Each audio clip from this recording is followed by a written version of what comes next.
ak actualité tey nag am nañu mbégte dalal fi Ahmed Khalifa Niass moom di chef religieux waaye ñu fàttali ne président bu parti la ndax mën nañu wax ne moom mooy président bu Front des Alliances Patriotiques FAP souvent nag dañ koy fàtte waaye dafa jiite parti et fas yéene waxtaan ak moom tolluwaay réew mi ak actualité surtout ak li nga xam ne moo fi gën a yees muy projet de loi bi nga xam ne soxal na criminalisation homosexualité daan ci ubbi xët wu yaatu waxtaan ceeg moom ndax amoon na ci position ñu ngi lay nuyu bu baax a baax monsieur Niass sëñ bi di la gërëm ji ci sa disponibilité bi ak wuy si bi ñu wuy si ci Sen TV rawatina Sen Show.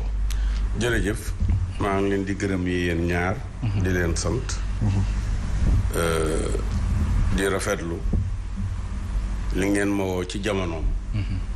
pour ma wax ak yéen ci jamono. naka jekk dama ko daan wax sama rakk Sidi Lamine yal na yàlla yokk leer. amiin amiin moo fi jëkk a defar télévision privée. ba mu sosoon diine ak jamono. pour wax ak jamono moo taxoon. mooy li tubaab tuddee actualité.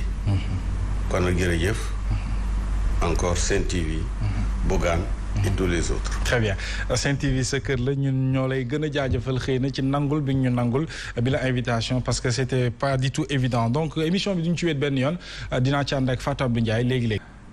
Aïcha ni ma leen ko waxee woon actualité bokk na ci xëy na ci ñaari at a ngi nii monsieur Niass ñuy dund mbas mi di Covid 19 atum 2021 gënoon cee fës lool ak ñu ci ñàkk ñu ci bari bari alors Sénégal di dund feebar bu nga xam ne xamuñu ana kañ lay jeex ndax cas yi fan yi boo xoolee mi ngi gën a yokk alors naka ngay jàngatee Sénégal li mu nekk di dund di mbas mi àdduna bi yëpp di ko dund waaye ñun ñu ci bëri xamuñu peut-être situation bi ni mel mu metti lool ñu ñàkk ci ñu bari atum 2021 ñu ngi dugg ci 2022 ak ban message ngay lancé par rapport à cette pandémie.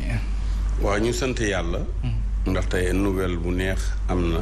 mi ngi cosaanoo Angleterre. ñu wax ne léegi ren at mi ñu door a dugg.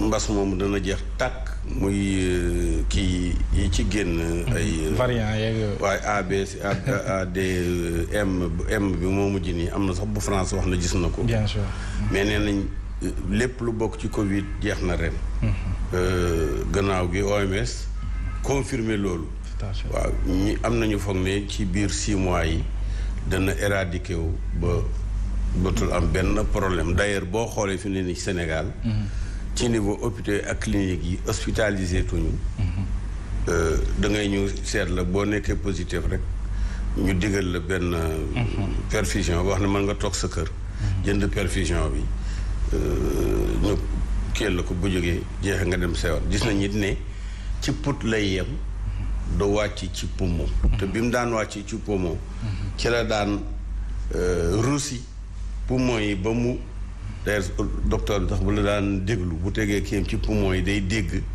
mu mel ni dañuy russi ci dara ci diwlin fekk say poumon na loolu kii bii defu ko fii rek lay yem après mu jàll dem loolu yëpp ñu santee ko yàlla waaw donc heureusement je n'ai pas à être un prophète de malheur.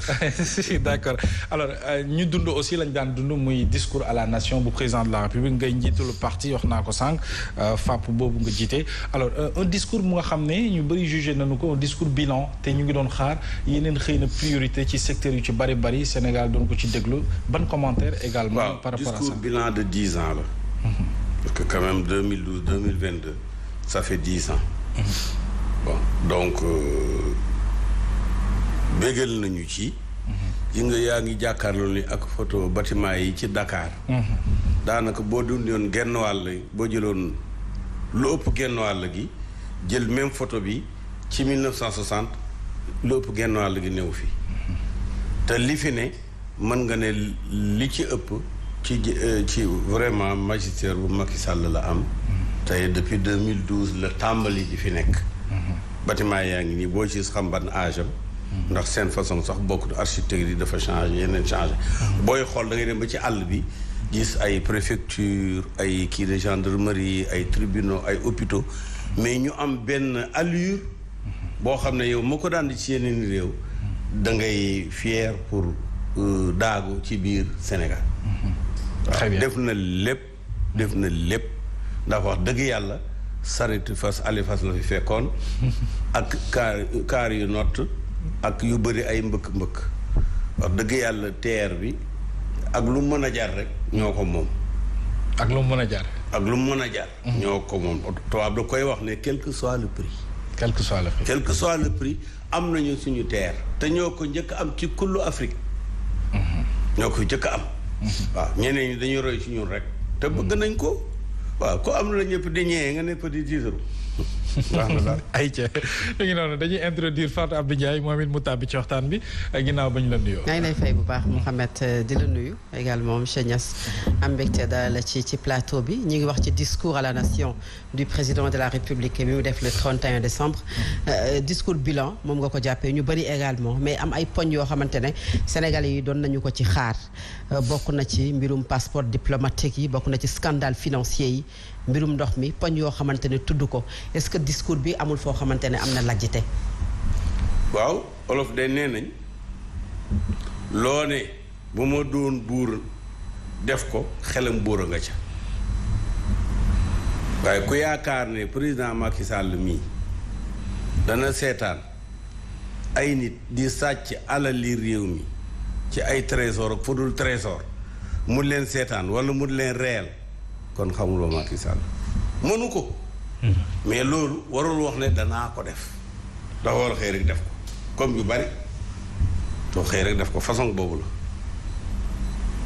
donc je crois que li jara def na ko càcc gi door a xew mënagu koo jàjj ndax nit ki boo xëyee sa kër am fa loo xam ne daaw la am doo wax da ngay seetnatul moom set nga def la nga war a def. am na le plus grand poète arabe moo jiitu yonent bi ñu dox Umrul Xays dañoo ñëw benn tàkkusaan fekk mu màndi ñu ne ko rey nañ sa baay mu ne ko rey ñu ne ko diw ak diw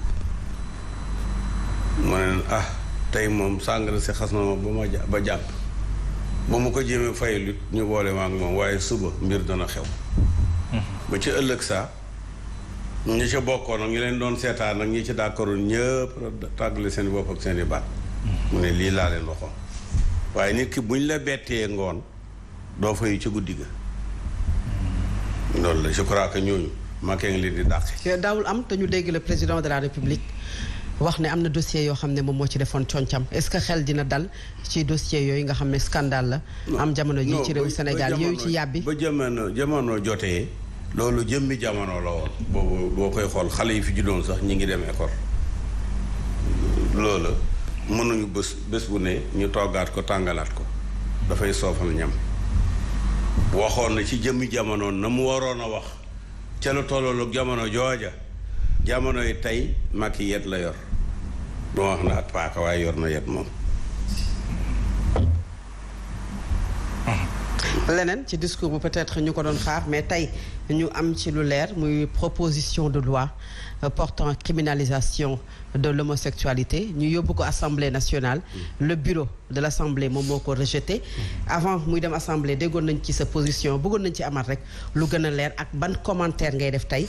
ci ginnaaw yóbbu nañ ko assemblée nationale et le bureau de l'assemblée nationale rejeté ko 11-9 yi voté ne moom nanguwuñu mu jàll. waaw mais xam nga. loolu taxoon sax ma génne ci xalifa yi nga xam ne say mbokk lañ leen